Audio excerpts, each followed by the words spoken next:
Hello everyone, आज हम सीखेंगे फ्यूचर परफेक्ट कंटिन्यूअस टेंस। पहचान। इस टेंस के वाक्यों में काम का करना या होना भविष्य काल में पाया जाता है तथा समय भी दिया होता है। ऐसे वाक्यों के अंत में रहा होगा, रही होगी, रहा होगा, रहे होंगे आते हैं। अफर्मेटिव सेंटेंसेस देखेंगे। रूल 1 है, अंग्रेजी में अनुवाद करते समय आई और वी के साथ शैल हैव बीन और अन्य सब्जेक्ट के साथ विल हैव बीन लगाकर वर्ब की फर्स्ट फॉर्म ऑफ आईएनजी लगाते हैं। रूल 2 है, समय दिखाने के लिए फॉर या सीन्स लगाते हैं। निश्चित समय यानी पॉइंट ऑफ टाइम दिखाने के लिए सीन्स लगाते हैं, जैसे scenes Tuesday, scenes 1998, scenes morning, scenes 4 o'clock आदि।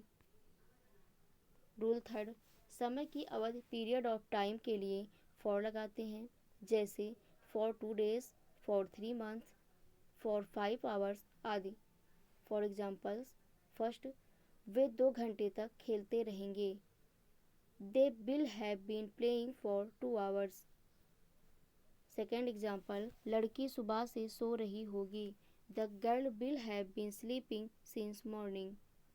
थर्ड एग्जाम्पल है, हम 2 महीनों से इस विभाग में काम कर रहे होंगे। We shall have been working in this department for 2 months। Negative sentences देखेंगे। रूल है, निगेटिव सेंटेंसेस में विल या शैल के बाद नॉट लगा देते हैं। फॉर एग्जाम्पल्स, फर्स्ट है, वह 2 दिन से पढ़ नहीं रही होगी, यानी कि she will not have been reading for 2 days। Second example है, मुझे सोमवार से बुखार नहीं आ रहा होगा। I shall not have been suffering from fever since Monday. Interrogative sentences. Rule 1 है, अगर वाक्य में क्या लगा हो तो शैल या विल को कर्ता यानी सब्जेक्ट से पहले लगाते हैं। ये हम देखेंगे एग्जाम्पल नंबर 1 और 2 में। रूल 2 है, अगर वाक्यों के बीच में कब यानी कि व्हेन, क्यों यानी कि व्हाई, क्या यानी कि व्हाट, कहाँ यानी कि वेयर आदि प्रश्नवाचक शब्द हो तो सबसे पहले इनकी अंग्रेजी फिर शैल या विल लगाते हैं।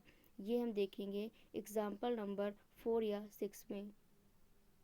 रूल 3 है, कितना यानी हाउ मच, कितने यानी कि हाउ मैनी, कौन सा यानी कि विच या हुज के साथ उनसे संबंधित नाउन्स भी आते हैं।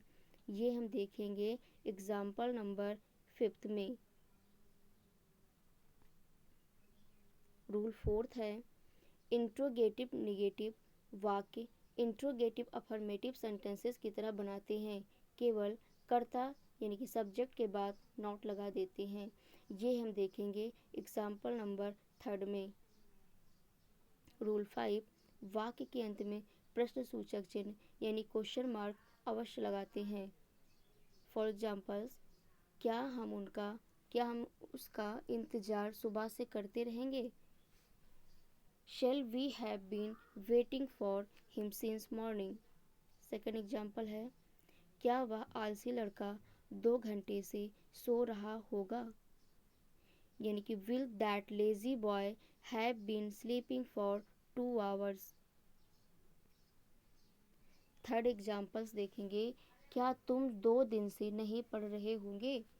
Will you not have been reading for 2 days? Fourth example है, वे 5 बजे से अपना समय क्यों नष्ट करते रहेंगे, यानी why will they have been wasting their time since 5 o'clock। Fifth example है, कितने लड़के दोपहर से शोर मचाते रहे होंगे, यानी how many boys will have been making a noise since noon. Six example है, लड़के 2 बजे से कहाँ खेलते रहेंगे, यानी कि where will the boys have been playing since 2 o'clock। अगर आपको हमारा वीडियो पसंद आया हो तो प्लीज़ हमारे वीडियो को लाइक करें, शेयर करें, हमारे चैनल को सब्सक्राइब करें। Thank you for watching.